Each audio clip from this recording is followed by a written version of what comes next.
Here on your block in Detroit, where the iconic Mosaic Youth Theater of Detroit is putting on an all-new musical production. Sandra, I heard you're maybe auditioning for the show. What do you think? You know what? I already auditioned, actually. I did it a day early. I don't know about that. All right. Well, I'm here with DeLachey Strotter. We're so glad to have you here with us. Thank you for having me. It's always such a special day when you guys are back in studio with us. So talk to us a little bit about this production. It's all about ballads?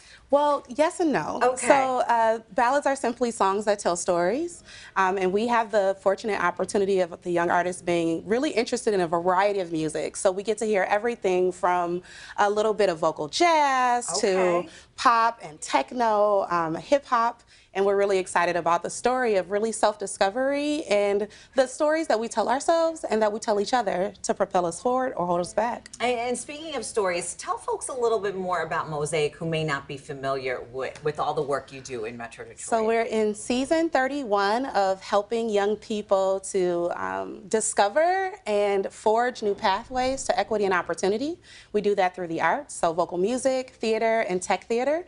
And in fact, there are young artists that are running the sound, the lights, the stage management of this production. So you get to see them really taking over the show and over the Detroit Film Theater. And what's incredible about this is we're not just talking about young people, you know, being on stage and the performance aspect of it, but they're learning all of this they're getting all this hands-on experience when you're talking about set design and working aboard.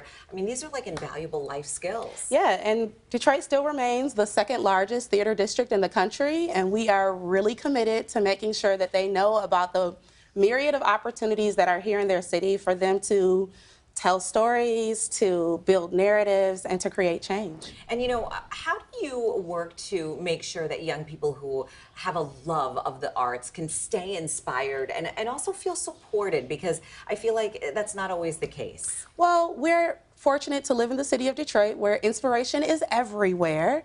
Motown is in our backyard, right? And we have this beautiful opportunity to partner with lots of different community organizations and neighborhood organizations, and they connect young people to Mosaic programs, and we continue to be able to build holistic support around them. So not just in the arts, but also in education, also in career pathways, also in youth mental health, and it's a beautiful sight to behold. And I know you don't like to toot your own horn, but you have some pretty notable alums who've come through Mosaic. Yes. Sylvia Keenan-Bolger, a Tony Award winner, is an alum. Aaron Allen Kane, who just also won a Tony. Raina White, who was nominated for a Tony. Yes, we have quite a few. So the list goes on and on. Very impressive, and we are very lucky to have you here in our city. Thank you. And so are these young folks. And we're going to have a sneak peek here coming up in just a little bit. We're also sharing some info right now for folks about the Yellow Brick Ballads. Awesome. We look forward to seeing you at the theater. All right, sounds good.